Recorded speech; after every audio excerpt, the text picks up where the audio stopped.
There's a new name in here. Is this unmusical?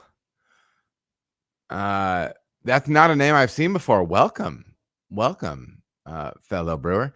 Adam, thanks for all the community and all you did in the community and on YouTube. Oh, thank you, man. I'm going to read that again because it was so nice.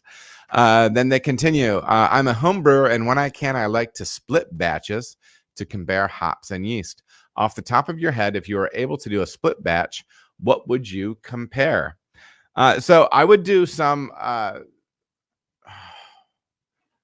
yeah, I mean, depending on if you have like good temperature control, I would do some subtle things like American ale yeast, the exact same pitches, one at 68, one at 72, held constant throughout fermentation, and then see what happens.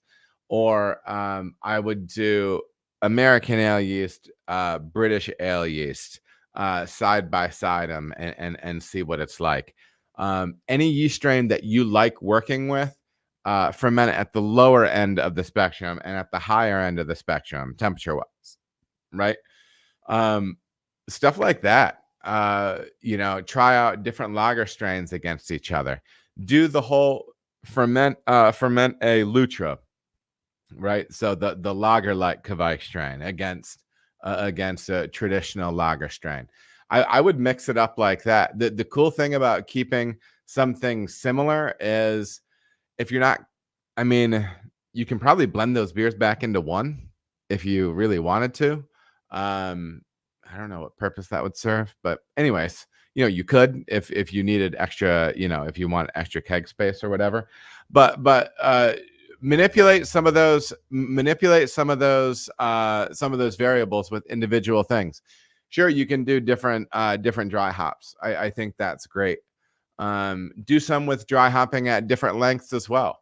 So take your favorite hop at the equivalent of 2 pounds per barrel. I know you said you're on the homebrew side, but 2 pounds per barrel is a pretty normal IPA type dry hop. You can go higher or lower, but scale that down and do 2 pounds per barrel equivalent in one, and do a half pound per barrel in the other, and see what you like.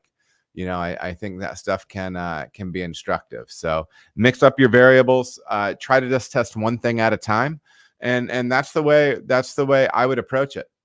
And then give all the beer you can to your friends so you can keep brewing. So if you have the money for a lot of ingredients, get after it, man. It really helps you turn and burn, right? Hopefully you're sharing the beer with your friends as opposed to necessarily doing all those batches yourself. And welcome, Unmusical. That's it's good to see you in the chat. We got Corey Wayne in here. Corey Wayne, I'm here. I haven't had a stuck sparge in the last month since our conversation. Attaboy. Love to hear it. Ladder tons are not fun. Mash on ladder tons are not fun. They can be a serious pain in the rear. Corey, off the top of your head, do you feel as if you were able to figure out what exactly the variable was? If you did toss it in the chat. If you already told me, I apologize. I've got a lot of messages floating around in my head.